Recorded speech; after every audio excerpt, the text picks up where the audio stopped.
Members of the Board of Trustees, faculty, staff, families, friends, and members of the great Dartmouth class of 2020. It is my profound pleasure to introduce our celebrated speaker today.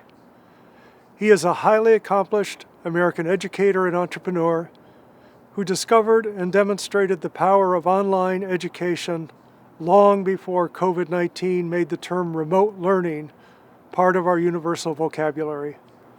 A graduate of both MIT and Harvard, his simple gesture of assisting his cousin with her mathematics learning over the internet back in 2003 sparked an idea that would eventually lead to the founding of the wildly successful Khan Academy, a nonprofit organization whose mission is to provide a free, world-class education for anyone, anywhere. Today, the Khan Academy online learning platform reaches well over 20 million learners each month across 190 countries and teaches students aged 2 to 18 in more than 40 languages. Since the majority of U.S. teaching transitioned online as a result of the pandemic, Khan Academy reports that it is experiencing record usage with more than 100 million registered users of its online learning materials. I can't think of a more inspirational human being or a more relevant speaker to be sharing his thoughts with us today than Sal Khan, founder and CEO of Khan Academy. Hi everyone in the Dartmouth community, especially the graduates and the family of the graduates. Sal here from Khan Academy. Before I even go into my words for you, let me just apologize for my haircut. This was a byproduct of last week. I was so excited about the SpaceX launch and my hair was getting a little bit out of hand. So I got a little bit aggressive with the clipper so I wouldn't miss the launch. And, this is what you see. And if I had a little bit of foresight, I would have recognized that I'm going to record a very important video for all of y'all, and I probably would have been more presentable. But my apologies. Let me just start by saying that, the Dartmouth community is one that I hold close to my heart. The first time I visited the campus was in 2012. It was under President Kim. He'd invited me over to campus, and I had a really great interaction with the students and the faculty. And then when President Hanlon became president, I was, I believe, one of the first conversations he had, probably not the first, but a few months into his presidency. And I was just super impressed by how thoughtful and how innovative and how forward-looking he is. And we formed a great friendship. And obviously over my academic career and my professional career and even my personal life, I have many friends and colleagues that have been Dartmouth graduates. So I definitely enjoyed telling them that I was getting to do this, doing this, what was originally going to be an in-person presentation or speech, but now it's virtual. But hopefully we'll get a chance to do the in-person as well. But let me just start by saying, in normal times, I know, just when I think back on my own, when I was in your shoes, 21, 22 years old, and you have this, on one level, excitement about your future, and on the other level, you have a little bit of angst and a little bit of worry. You're like, look, I got this life. I have all of this energy, all of this passion, but where do I put it to work? It looks like, there's barriers here, there's barriers there. Are people going to recognize what I can do? Where do I get started? Do I pick door A? Do I pick door B? And that's in normal times. And clearly, these are not normal times. I mean, the very fact that I'm having to give a presentation or a speech like this, and the very fact that I have a haircut like this is a pretty good clue that these are not normal times. Obviously we have all of the COVID related things, the social distancing that has catalyzed in really a kind of an about face on the economy.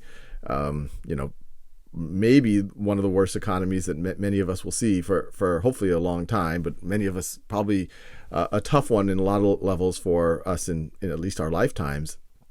And then obviously, you have all of this energy that was catalyzed by horrible events in the world around, policing and racism. And there's just a lot going on. And, my only thought, and I've been thinking about this even beyond this conversation or this speech, I guess if you want to call it that, is how do we as individuals and as a society channel that energy so it moves us forward? Because I think in anything, that angst, that energy, it can lead to just more and more frustration. It could lead to cynicism, or it can lead to putting one foot in front of the other and really making a positive dent in the universe. And, I've been reading some literature about, young people who come of age during times of hardship. And it seems like it's kind of a high variance outcome. I think this is also true if you come from a family where there's hardship. It could lead to more resilience. It could lead to more grit and then kind of strengthen your character, or it could go the other way. It could lead to, being demoralized or losing self-confidence.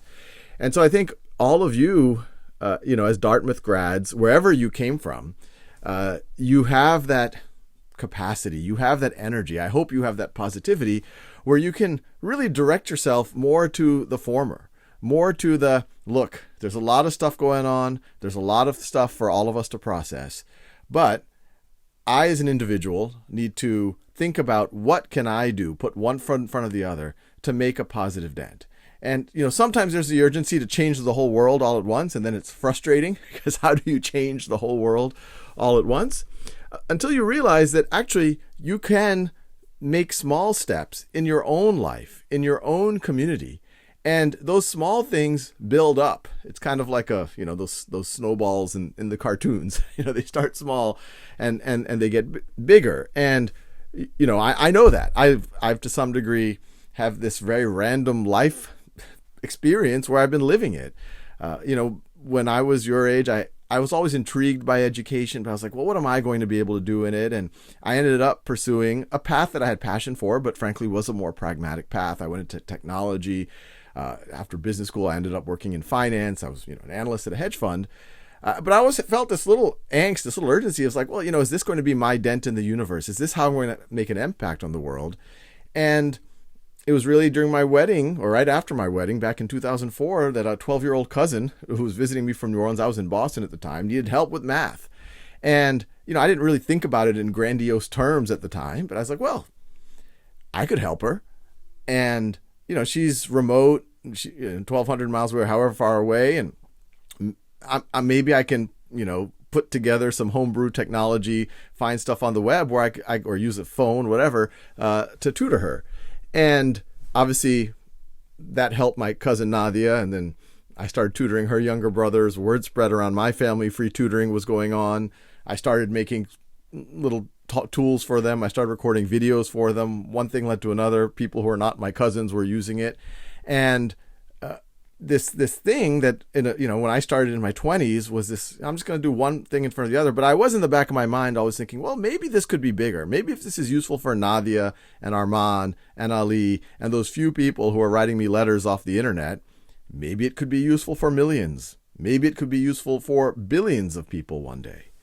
And so my advice for you, for whatever it's worth, is, you're all going down whatever path you're going down. And that's great. And what I would say is there's no perfect path. It's really the energy that you give to that path. I remember in my first job, I got a little bit cynical. I was like, well, will it matter if I'm at this job or not? It was at a big tech company. And I remember my manager at the time says, well, perhaps, maybe, but every day you should just try to come and say, how can I make myself better? And how can I make the people around me better? And as long as you leave space for your passions, and I was very lucky when I was working at a hedge fund. I remember my boss at the time, I was ready to work like 80 hours a week and, generate that alpha, so to speak. And he told me, look, Sal, you've got to go home. You've got to rest and recharge. Our job as investors is not to just make a bunch of decisions and work ourselves silly. Our job is to avoid bad decisions. And the best way we can avoid bad decisions is to be rested and to be balanced, and to have other interests. We need to see the world the way that the rest of the market isn't seeing the world. And it's because my boss, frankly, forced me to carve out some space for my passions, my interests, and actually convinced me that it was going to make me a better investor, that I had time to tutor my cousin in a time of need, that I didn't dismiss it as like, no, Nadia, well, deal it with yourself. I have to go analyze some equities. But obviously that has now led to, me talking to you here, and Khan Academy hopefully turning into an institution for the world that can reach hundreds of millions or billions of people, something that can, be a nonprofit, an institution that lasts well beyond my lifespan or any of our lifespans and for generations to come. And so, I'll just throw out to you the notion that it's in times of crisis, times when the world is very uncertain, that there's also the biggest opportunities for personal growth and for the society as a whole to grow, and opportunities for young, energetic, optimistic people who have a bias towards action to make a difference. And I suspect that all of y'all are, I said, you could go into the cynical category, the frustrated category, or you can go into the I'm gonna make some positive change category. And as y'all go into that category, I think you have a chance of being another greatest generation. The greatest generation, the word greatest generation, and at least in the U.S., refers to the generation that was roughly your age during World War II. And they obviously, fought the Nazis, but then they came and others, and then came home and kind of were the foundation of the prosperity and the innovation, and actually a lot of the social progress that we saw in the second half of the 20th century. And I don't think it's a coincidence that they came of age during times of adversity, and you are coming of age during a time of adversity. And so, what I will tell you, the next greatest generation, it's a little framework that I tell myself all the time, and it is a framework that I genuinely use, because we do, as far as we know, have this one life to do what we're going to do. Imagine yourself in 50 years, you're near the end of your career, maybe you're retired, and you're on the sofa, watching your hologram TV, whatever it is, and President Kardashian, I'll let you decide which one, is giving the State of the Union speech. And while you're watching that, you start reflecting on your life. You start reflecting on all of the good things. You're like, those were great times at Dartmouth. I had a great career. Yeah, there were ups and downs, but overall it was awesome. My friends and family, my partner, maybe you have children. You're like, wow, those are great times raising them. But then you start to have a few regrets. You're like, I had a good life, but I wish I told all my friends at Dartmouth, and actually my professors at Dartmouth and the community there, just how much they meant to me. How much, even today in my 70s, I reminisce about those times, and I miss those times, and how much those late night conversations in the dorm room, those cram sessions, whatever, how much they meant to me, how much they affected who I am today in, I guess, 2070. You start reflecting about your career. You're like, I had a good career, but I wish I didn't stress so much about it. In hindsight, all of the things that felt so heavy in the moment, that particular day, that particular week, a month later, 2 months later, I didn't even remember what those things are, much less 40 or 50 years later. So I wish I could tell my younger self, hey, it's going to be better. Don't waste your energy stressing, having anxiety about the things that frankly don't matter. And instead, you tell yourself, hey, I wish I put more of that energy in connections, in relationships, in building myself, pursuing that passion that I always wanted to get better at. I wish I didn't pass up that opportunity to take that little bit of a risk. And it actually probably wasn't a risk at all, to try something a little bit innovative, do something a little bit different, help out a family member. I wish I spent more time with my children. I wish when my parents were alive, I told them how much I care about them, how much they meant to me.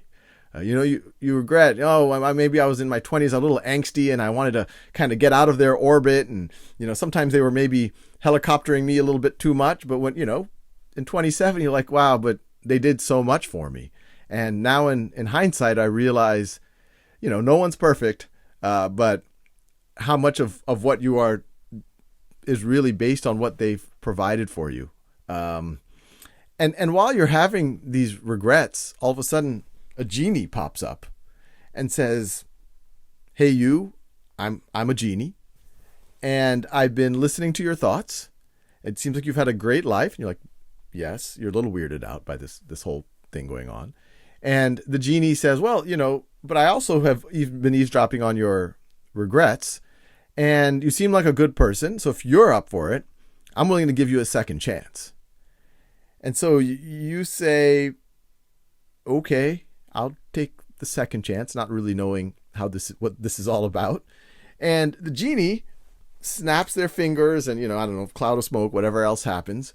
And poof, all of a sudden you're not in 2070 anymore. You're in 2020. You're sitting there watching this guy with a bad haircut because he was in a hurry to watch a SpaceX launch give you this somewhat strange speech.